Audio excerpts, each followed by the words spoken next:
সুপ্রিয় শ্রোতা বন্ধুরা, আসসালামু আলাইকুম। আপনাদের সকলকে আমন্ত্রণ জানাচ্ছি মাধ্যমিকের শিক্ষার্থীদের জন্য বাংলাদেশ বেতার ঢাকা কেন্দ্র আয়োজিত বেতার বিতর্ক প্রতিযোগিতা 2026-এর আজকের পর্বে। এই আয়োজনের সহযোগিতা রয়েছে ন্যাশনাল ডিবেট ফেডারেশন বাংলাদেশ এনডিএফবিডি, যুক্তিতে গড়ি বাংলাদেশ। এই প্রতিপাদ্যকে উপজীব্য করে আয়োজিত এই বিতর্ক প্রতিযোগিতায় আজকে যে বিষয়টিকে ঘিরে বিতর্কটি আবর্তিত হবে সেটি হচ্ছে পরিবেশ রক্ষায় শাস্তিমূলক আইনই একমাত্র কার্যকর সমাধান। বিষয়ের পক্ষে বলবেন Saint Gregory high school and কলেজের বিতার্কিকরা এবং বিপক্ষে বলবেন সেন্ট জোসেফ উচ্চ মাধ্যমিক বিদ্যালয়ের বিতার্কিকরা। আজকের এই সামগ্রিক আয়োজনে আপনাদের আরও একবার স্বাগত জানাচ্ছি। আয়োজনের শুরুতেই আমরা পরিচয় করে দেব আমাদের দু দলের বিতার্কিকদের। পক্ষ দল অর্থাৎ Saint Gregory high school and কলেজের বিতার্কিকরা হচ্ছেন প্রথম বক্তা সঞ্জিদ শাহরিয়ার হামিম, দ্বিতীয় বক্তা সাদাফ হোসেন আয়ান এবং দলনেতা নৈরিত দে। সহকারী বিতার্কিক হিসেবে থাকছেন সোমনাথ আদিত্য ঘোষ এবং অনিরুদ্ধ হালদার। অন্যদিকে বিপক্ষ দল অর্থাৎ সেন্ট জোসেফ উচ্চ মাধ্যমিক বিদ্যালয়ের তার্কিকরা হচ্ছেন প্রথম বক্তা অরিত্র দাস, দ্বিতীয় বক্তা মোহাম্মদ ইরফান নূর মহান, দলনেতা আইনুন নাইম মজুমদার। সহকারী বিতার্কিক হিসেবে থাকছেন মোহাম্মদ ইতমিনান এবং মাহির আসেফ জারিফ।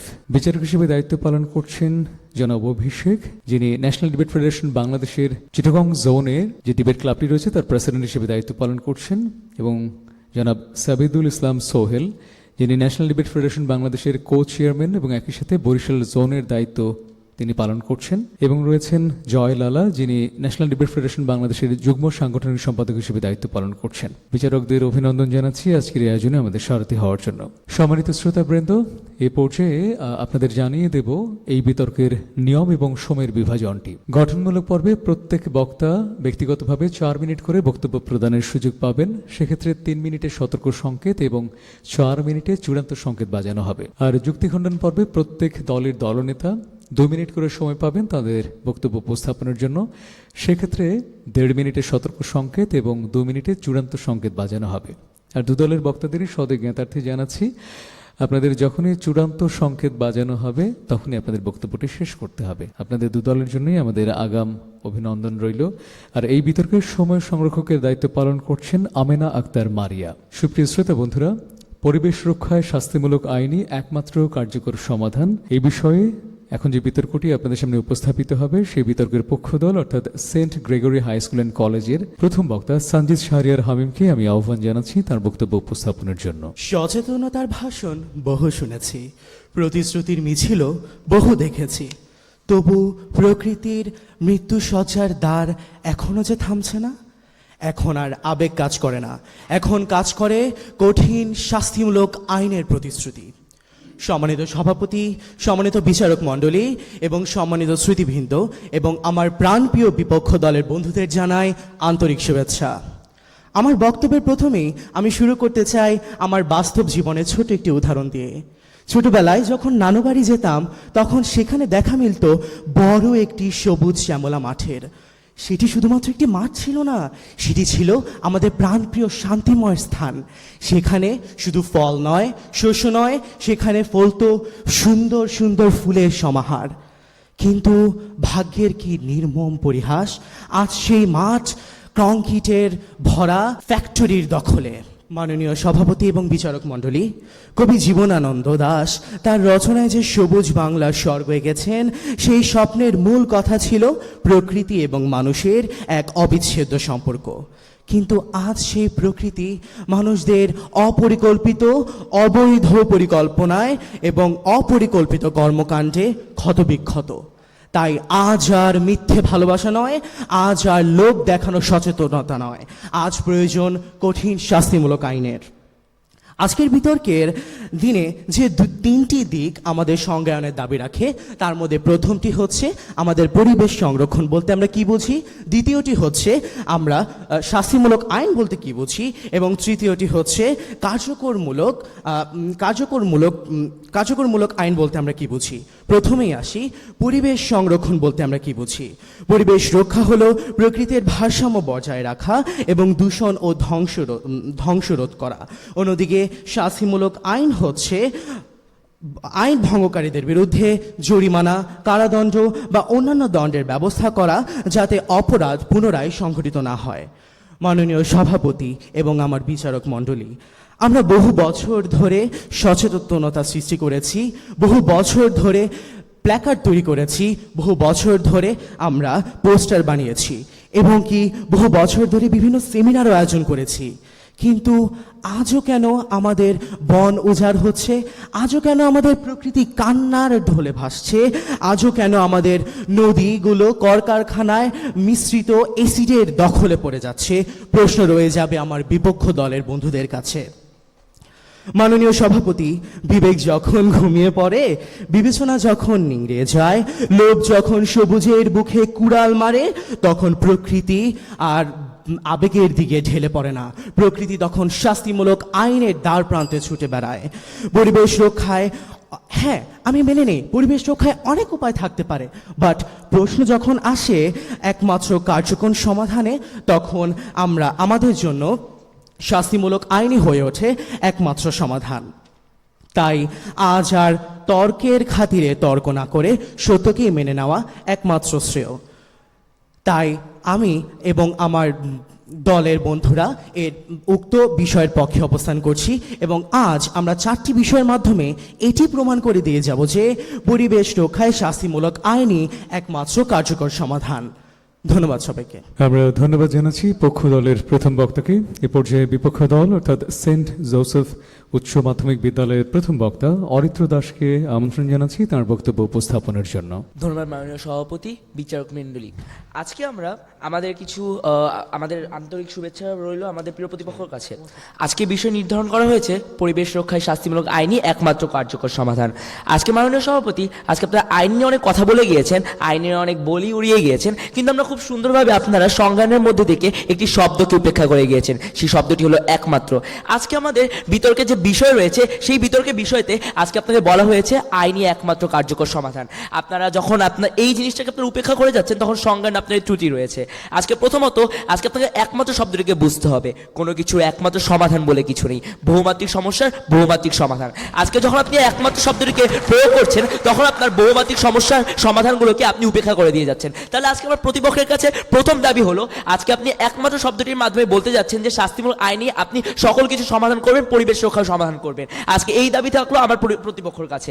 আজকে মাননীয় সভাপতি, আজকে আপনারা খুব সুন্দরভাবে একটা সংজ্ঞায়নে শাস্তিমূলক আইনটাকে বোঝানোর চেষ্টা করেছেন, কিন্তু আমি বলতে চাই শাস্তিমূলক আইনকে আপনারা নিজেদের মতো করে তৈরি করেছেন। শাস্তিমূলক আইন হলো এমন এক ধরনের আইন যার মাধ্যমে আপনি অপরাধীকে কোনো অপরাধ বা কোনো বড় আইনি লঙ্ঘনের জন্য বা নির্দিষ্ট কোনো অপরাধের জন্য আপনারা তাকে শাস্তি প্রদান করেন বা শাস্তিমূলক কাজ করার, যার মাধ্যমে তাদের প্রধান উদ্দেশ্যই হলো মানসিক সচেতনতা এবং মানসিক আচরণের পরিবর্তন ঘটানো। কিন্তু মাননীয় সভাপতি, যা আজ হতে সম্ভব নয়। মাননীয় সভাপতি, আজকে আমাদের আইন দিয়ে কি কি জিনিসগুলোকে আমরা নিয়ন্ত্রণ করতে পারি সেইগুলো আপনাকে বুঝতে হবে। আইন দিয়ে আমরা নিয়ন্ত্রণ করতে পারি কোনো ধরনের বড় আইনি লঙ্ঘন বা কোনো ধরনের বড় অপরাধ। কিন্তু মাননীয় সভাপতি, আমার সবচেয়ে বড় প্রশ্ন হলো আইন দিয়ে আপনি আপনার নিত্যদিনের অভ্যাসগুলোকে কিভাবে নিয়ন্ত্রণ করবে? আজকে দার্শনিক ও সমাজ বিজ্ঞানীদের মতে আজকে জটিল সামাজিক ব্যাধি যে কোনো ধরনের সমস্যার সমাধান কখনো একরকম হতে পারে না। আজকে পরিবেশ রক্ষাও তাই। পরিবেশ সমস্যা কখনো ধরনের একক সংকট নয়, এর সাথে জড়িয়ে রয়েছে মানুষের গভীর মনস্তত্ত্ব, শিক্ষা, সংস্কৃতি। আজকে আমাদের মহাত্মা গান্ধী একথা বলেছিলেন যে প্রকৃতি মানুষের প্রয়োজন মেটাতে যথেষ্ট, কিন্তু লোভ মেটাতে নয়। তাই আমি আজকে বলতে যাচ্ছি, মানুষ যতই আপনারা আইন প্রয়োগ করুন না কেন, আজকে মানুষ সাজা পাওয়ার ভয় থেকেও তাদের প্রয়োজন মেটানোর জন্য তারা আইন লঙ্ঘন করবেন, কারণ আইন মানুষের প্রয়োজন মেটাতে পারে না। মাননীয় সভাপতি, একটু বাস্তবতার দিকে তাকান। 2002 সালে পলিথিন নিষিদ্ধকরণ আইন জারি করা হয়েছিল, কিন্তু আজকে 2 দশক পরে পলিথিন নিষিদ্ধকরণ আইনটি কিন্তু কার্যকর করা হচ্ছে না। আমাদের কাঁচা বাজারে অবাধে পলিথিন ব্যবহার করা হচ্ছে। আজকে আপনি বাজারে কোনো পাট বা বিকল্প কোনো ব্যাগের আপনি সংস্থান করছেন না। আজকে যদি আপনার শুধুমাত্র শাস্তির ভয় দেখান না কেন, সাজা পড়া ভয় দেখান না কেন, আজকে মানুষ তা আইনটাকে লঙ্ঘন করবে, কারণ আজকে বাংলাদেশের প্রেক্ষাপটে অনেক আগে থেকে এটা হয়ে আসছে। মাননীয় সভাপতি, আজকে সিঙ্গাপুরের কথাই চিন্তা করেন না কেন, সিঙ্গাপুর 1968 সাল থেকে আজকে কিপ সিঙ্গাপুর ক্লিন এই সমস্যাটিকে নিয়ে তারা সমাধান করার চেষ্টা করছে। আজকে যখন তারা এই অভিযানটি চালাচ্ছে তখন তারা নাগরিকদের পরিচ্ছন্নতার পরিচয় দিচ্ছে, আজকে তারা নাগরিকদের পরিচ্ছন্নতার পাঠ দিচ্ছে মাননীয় সভাপতি। আজকে আমরা কখনো আইনের গুরুত্বকে অস্বীকার করছি না, আমরা অস্বীকার করছি না আইনের কাঠামোকে। আইন হবে একটি সীমানা নির্ধারণকারী দেয়াল হিসেবে, একটি সমস্যা সমাধানকারী হিসাবে, কিন্তু আইন কখনো একমাত্র সমাধান না মাননীয় সভাপতি। আজকে আমাদের কতগুলো সংরক্ষণ আইন রয়েছে, কিন্তু কোনোগুলো কি বাস্তব সমাধান রয়েছে? আজকে বুড়িগঙ্গা নদীর তীরে আপনার ওয়াশিং কারখানা আপনার তৈরি করা হচ্ছে, এইগুলোর মাধ্যমে আপনি কি বোঝাতে যাচ্ছেন? আজকে আপনার যে কারখানাগুলো তৈরি করা হচ্ছে সেগুলোকে আপনি নিয়ন্ত্রণ করতে পারছেন? বাংলাদেশের পরিবেশ সংরক্ষণ আইন 1995 সালে 1 নং আইনের 54 নং অনুচ্ছেদ 3 নং ধারা অনুযায়ী আপনি কোনো শিল্প কারখানা, উদ্যোগ বা প্রক্রিয়া বন্ধ নিষিদ্ধ করতে আইন প্রদান করতে পারেন, কিন্তু দেখুন বুড়িগঙ্গা নদীর তীরে কত কারখানা রয়েছে, বন্ধ করেছে মহাপরিচালক? না, করে নাই। আজকে মাননীয় সভাপতি, আজকে যখন আমরা আপনার সফল উদ্যোগগুলো দিকে তাকান, পোলিও দূরীকরণের জন্য আমাদের বাংলাদেশে টিকাদান উদ্যোগ তৈরি করা হয়েছিল, এখানে ছিল না কোনো ধরনের আইনগত বিধিবিধান, এখানে ছিল না কোনো আইনগত জেল জরিমানা। বিজ্ঞাপনে বলা হচ্ছিল যে জলিলে ভারী ঘেরাও করো, ওর গায়ে অ্যাসিড মেরেছে। আজকে আমাদের দেশে যখন বিজ্ঞাপনের মাধ্যমে আপনি গণসচেতনতা তৈরি করতে পারবেন, আইন দিয়ে আপনি কতটা সচেতন করতে পারবেন মানুষকে, এটা আমার প্রশ্ন হয়ে গেল আমাদের প্রিয় প্রতিপক্ষের কাছে। আজকে আমাদের পরিশেষে আমাদের আত্মবিশ্বাসের সাথে বলতে চাই, আজকে আইন থাকবে সীমানা নির্ধারণের জন্য, আর গণসচেতনতা ও নৈতিক বোধ থাকবে কাঠামোর প্রাণশক্তি হিসেবে। ধন্যবাদ মাননীয় সভাপতি, ধন্যবাদ সভাপতি। ধন্যবাদ জানাচ্ছি বিপক্ষ দলের প্রথম বক্তাকে। এ পর্যায়ে আমরা পক্ষ দলের দ্বিতীয় বক্তা সাদাফ হোসেন আইয়ানকে আমন্ত্রণ জানাবো তার যুক্তিসহ বক্তব্যগুলো তুলে ধরার জন্য। মাননীয় সভাপতি, বিজ্ঞ বিচারক মণ্ডলী এবং উপস্থিত সুধীবৃন্দ, সবাইকে আমার আন্তরিক শুভেচ্ছা। কবিগুরু রবীন্দ্রনাথ ঠাকুর বলেছেন, বিধাতার রুদ্র রোষে দুর্দিনের বজ্র ঝঞ্ঝাতে অন্যায়ের শাস্তি শেষ হয়ে যাবে মুহূর্তের রাতে। এর উপরেই আমাদের আজকের বিষয়ে পরিবেশ রক্ষায় শাস্তিমূলক আইনই একমাত্র কার্যকর সমাধান। ইতিমধ্যেই আমাদের পক্ষ দলের প্রথম বক্তা এই সম্পর্কে খুবই সূক্ষ্ম বিশ্লেষণ দিয়ে গিয়েছেন। তবে আমি খুবই দুঃখ পেলাম যে আমার বিপক্ষ দলের প্রথম বক্তার বিশ্লেষণটা অতটা সূক্ষ্ম অথবা নিখুঁত ছিল না, তার বিশ্লেষণের মধ্যে নানা ধরনের ভুল ও ত্রুটি রয়েছে, তা আমি এখন আপনার সামনে তুলে ধরবো।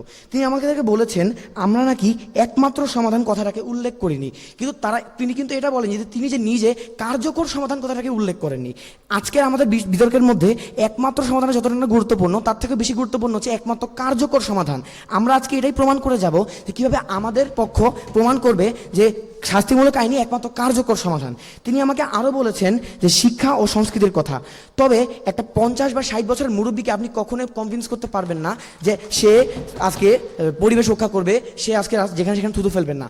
আপনি শিক্ষা ও সংস্কৃতির মাধ্যমে শুধু একটা শিশু বা একটা স্কুলের ছাত্রকে কনভিন্স করতে পারবেন, এবং সে যতদিন না পর্যন্ত বড় হবে ততদিন হয়তো পরিবেশ আরও খারাপ হয়ে যাবে। পরিবেশকে রক্ষা করার সময় আর নেই, আমাদের কাছে সময় এতটা নেই যে আমরা একটা স্কুলের শিশুকে শিখাবো যে তুমি নদীতে ময়লা ফেলবে না, তুমি যেখানে সেখানে থুতু ফেলবে না, তুমি বর্জ্য নিক্ষেপ করবে না, তুমি কার্বন নিঃসরণ সম্পর্কে সচেতন হবে। আইন কার্যকর হয়নি এবং প্রয়োগের ঘাটতির কারণে আজকে আমরা আইনকে কার্যকর করতে পারছি না। কিন্তু আইনকে যদি ভালোভাবে প্রয়োগ করা হয় তাহলে আইনের কোনো বিকল্প নেই, এটা আমি ওনাদেরকে জানিয়ে দিতে চাই। এতে করে আমরা খুব অতি সহজেই বুঝতে পারি যে বিপক্ষ দলের যুক্তির ভিত্তিমূল অনেকটা শক্ত নয়। এখন আমি আপনাকে দুটি শক্ত যুক্তির দ্বারা বুঝাবো কেন বর্তমান প্রেক্ষাপটে শাস্তির প্রয়োগই একমাত্র কার্যকর সমাধান। এক, শাস্তির ভয়ে নিয়ম মেনে চলা এক পর্যায়ে অভ্যাস হয়ে যায়, যা আরও উত্তম।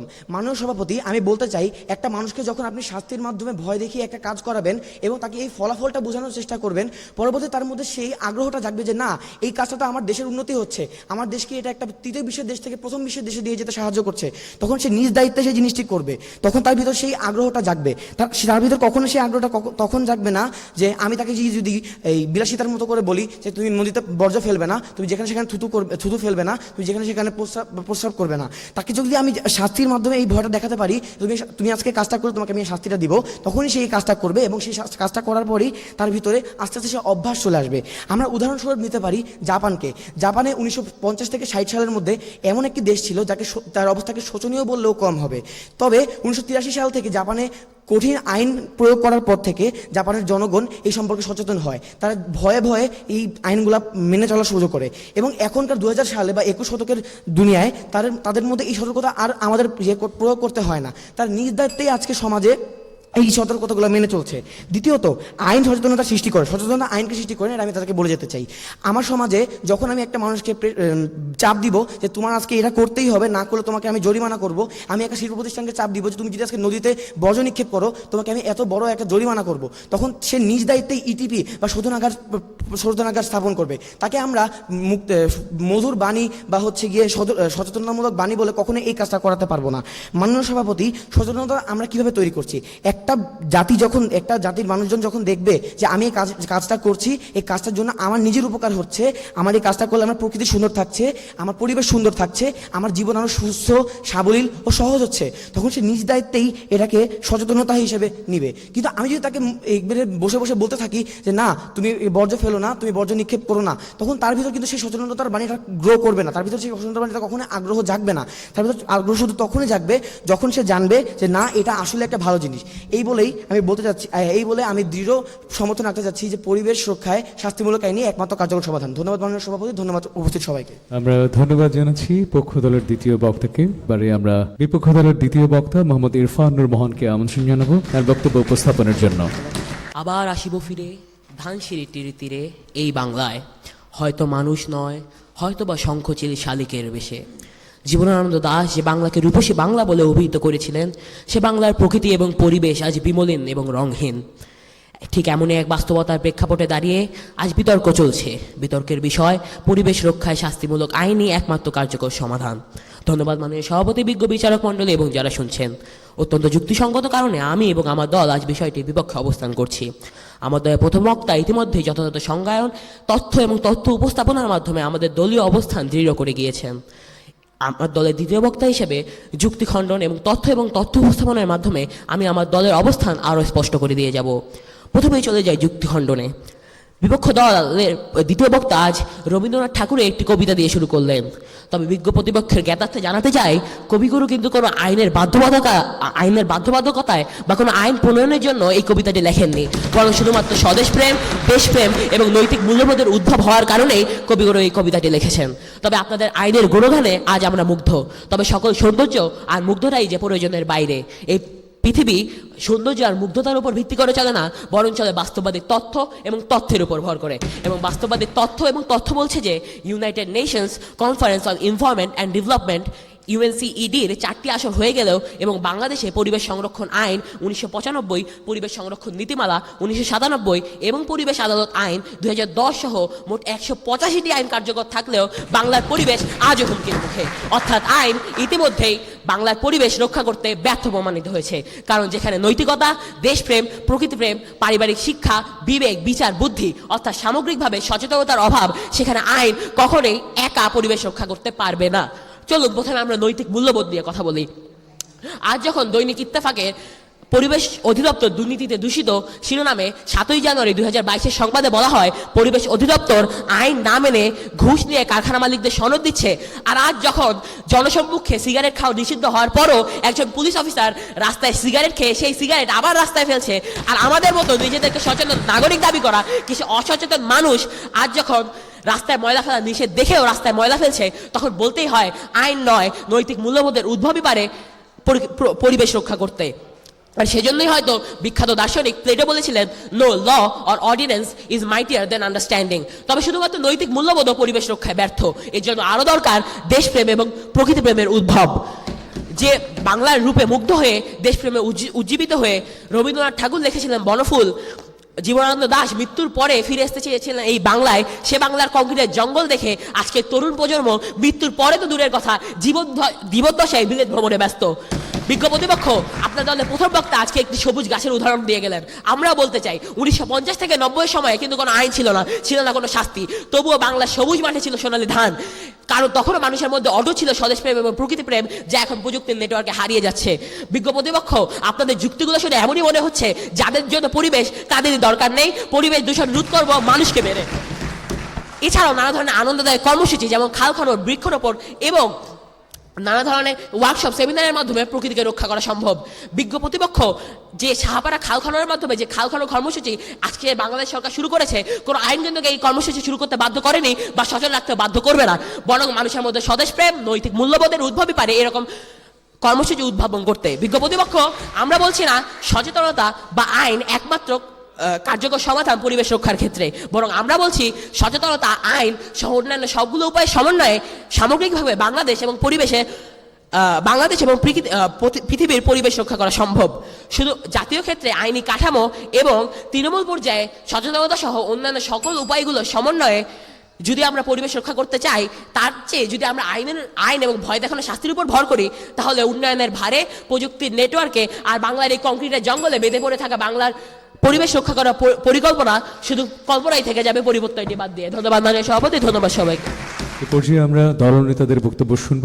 শুরুতেই পক্ষ দলের দলনেতা নৈরিত থেকে আমন্ত্রণ জানাচ্ছি তার বক্তব্য উপস্থাপনের জন্য। সম্মানিত সভাপতি, বিজ্ঞ বিষয়ক মণ্ডলী এবং প্রিয় প্রতিপক্ষ, সবাইকে জানাচ্ছি আমার আন্তরিক শুভেচ্ছা। আজকে আমাদের বিতর্কের বিষয় নির্ধারিত হয়েছে পরিবেশ রক্ষায় শাস্তিমূলক আইনি একমাত্র কার্যকর সমাধান, এবং আজকে যথাযথ কারণে আমরা এই বিষয়টির পক্ষে অবস্থান করছি। শুরুতে চলে যাচ্ছি আমার প্রতিপক্ষ দলের বন্ধুদের কাছে, যারা আমাদের কিছু যুক্তি দিয়েছেন, আমরা সেগুলো খণ্ডন করার চেষ্টা করব। মাননীয় সভাপতি, আজকে আমাদের প্রতিপক্ষ দলের ঠিক দাবিটি ছিল এরকম যে তোরা যে যা করিস ভাই, আমার সেই সোনার হরিণটি চাই।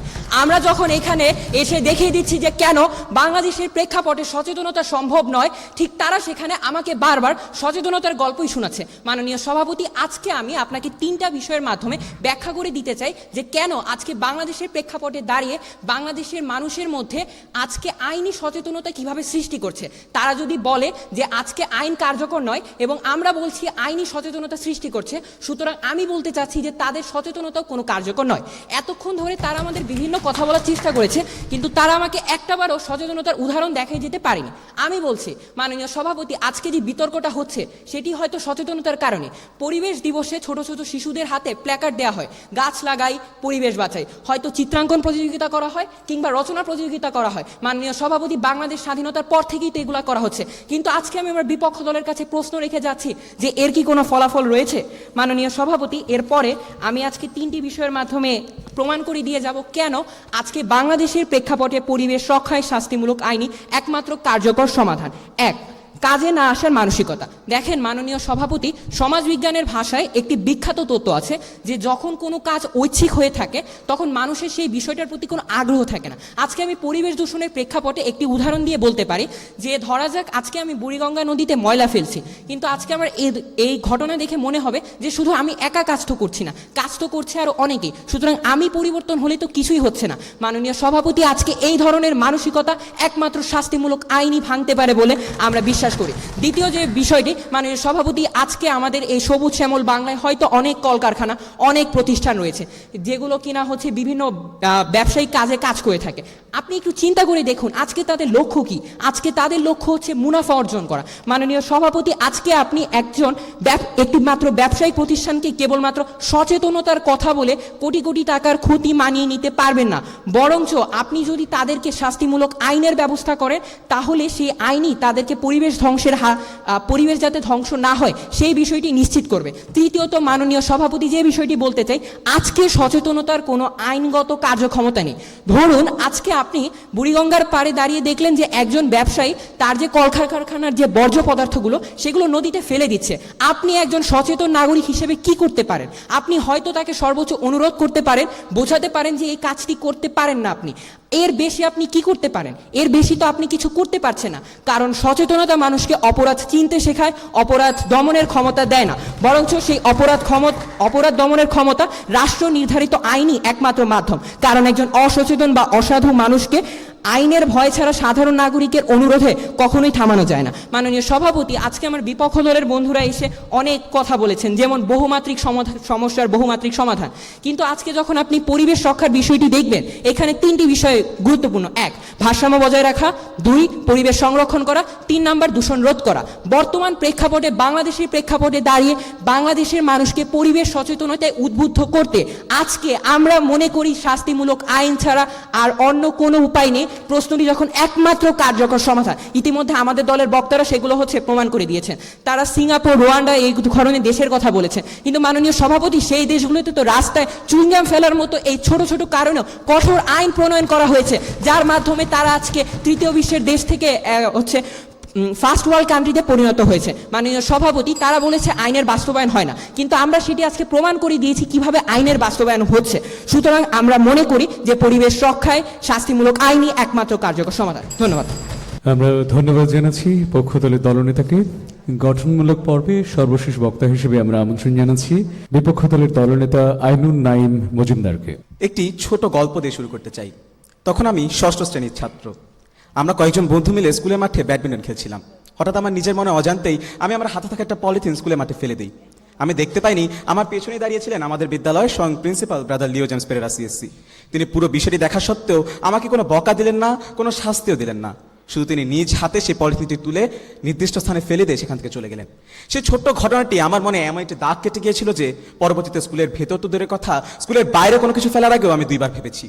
আচ্ছা ভাবুন তো, যদি সেদিন প্রিন্সিপাল ব্রাদার আমার কাছে এসে আমাকে একটা শাস্তি দিতেন কিংবা আমাকে একটা বকা দিতেন, তাহলে হয়তো সেই শাস্তির ভয় আমি পরবর্তীতে স্কুলের ভেতরে কোনো কিছু ফেলা থেকে নিজেকে বিরত রাখতাম ঠিকই, কিন্তু স্কুলের গণ্ডি পেরোতে না পেরোতেই আমার সেই শাস্তির ভয় আবার বাতাসে মিলিয়ে যেত। অর্থাৎ শাস্তি দিয়ে কেবলমাত্র নির্দিষ্ট স্থানে, নির্দিষ্ট সময়, নির্দিষ্ট মানুষকে কোনো কাজ করা থেকে বিরত রাখা যায় ঠিকই, কিন্তু কখনোই শাস্তি প্রদান করে, শাস্তি ব্যবহার করে কোনো মানুষের মধ্যে পরিবর্তন আনা যায় না, তার মনের মধ্যে মানবতাবোধ, দায়িত্ববোধ কিংবা সচেতনতা তৈরি করা যায় না। আর তেমন সভাপতি এমত অবস্থা দাঁড়িয়ে আজকের বিতর্কের বিষয় নির্ধারিত হয়েছে পরিবেশ রক্ষায় শাস্তিমূলক আইনই একমাত্র কার্যকর সমাধান। অত্যন্ত যুক্তিসঙ্গত কারণে আমি আমার দল বিষয়টির বিপক্ষে অবস্থান করছি। আজকে প্রতিপক্ষ দলের বন্ধুরা বারবার আইনের কথা বলে গেলেন। তারা হয়তো জানেনই না যে আইনের জন্ম কোথা থেকে।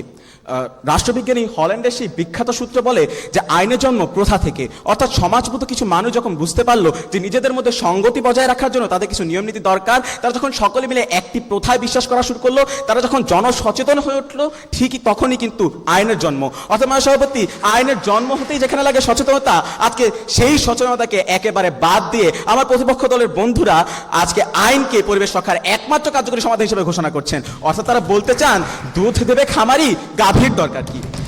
মাননীয় সভাপতি, আজকে তারা জাপানের কথা উল্লেখ করে গেলেন। জাপানে নাকি আইন অনেক কঠোর, তাই মানুষ নাকি পরিবেশ দূষণ করে না। মাননীয় সভাপতি, একটি উদাহরণ আপনাকে দিতে চাই। আজকে যখন বিশ্বকাপে আমরা দেখি জাপানের সমর্থকেরা পুরো স্টেডিয়াম পরিষ্কার করে মাঠ থেকে বের হচ্ছে, আমরা যখন দেখি জাপানের খেলোয়াড়রা ড্রেসিং রুম আগের মতো পরিষ্কার পরিপাটি করে তারপর খেলার মাঠ ত্যাগ করছে, তখন আমরা বুঝতে পারি তাদেরকে কিন্তু কোনো ভীতি দেখানো হয়নি, তারা কোনো ভীতি হতে ওই কাজটি করেনি, তারা কাজটি করেছিল কারণ তাদেরকে ছোটবেলা থেকে এই শিক্ষাই দেওয়া হয় যে এই পৃথিবী আমার, এই পৃথিবী রক্ষা করার দায়িত্ব আমার। মানে সভাপতি, সে দায়িত্ববোধ আমরা নতুন প্রজন্মের প্রত্যেকটি শিশুর মধ্যে যদি জাগ্রত করতে পারি, তাহলে তারা পরিবেশ ধ্বংস তো দূরের কথা, বরং বড় হয়ে পরিবেশ রক্ষার্থে বিভিন্ন কাজে লিপ্ত হবে। আজকে তারা বললেন 50-60 বছরের ব্যক্তিদেরকে নাকি আমরা আইন ছাড়া সচেতন করতে পারবো না। কয়েকদিন আগে জনতার মন্তরে একটি আন্দোলন দেখছিলাম, যেখানে ছাত্ররা ময়লা ফেলছিল রাস্তায়। সেখানে ভারতের একজন স্বাধীনতা যোদ্ধা, তার বয়স ছিল 103, তিনি প্রথমেই জনতার মন্তরে ঢুকে প্রথম কথাটি বলেন, এখানে তো নোংরা কেন, এগুলো পরিষ্কার করো। মানে সভাপতি, আজকে তারা বললেন যে তারা নাকি তাদের জন্মের পরে অনেক পোস্টার দেখেছেন, অনেক লেটার দেখেছেন, অনেক সচেতনতার বাণী শুনেছেন। আরও আমার সভাপতি, আমাদের জন্মের পরে অনেক আইন দেখেছি যেগুলো আজ পর্যন্ত কখনো বাস্তবায়ন হয় নাই। 2010 সালে পলিথিন নিষিদ্ধ করা হয়েছে, কিন্তু আজকে 25 বছর পরে এসে রাজধানী ঢাকা বায়ু দূষণের দ্বিতীয়, আজকে অধিকাংশ নদ নদী দূষণের শিকার, অধিকাংশ শিল্প কারখানায় নেই ইটিপি।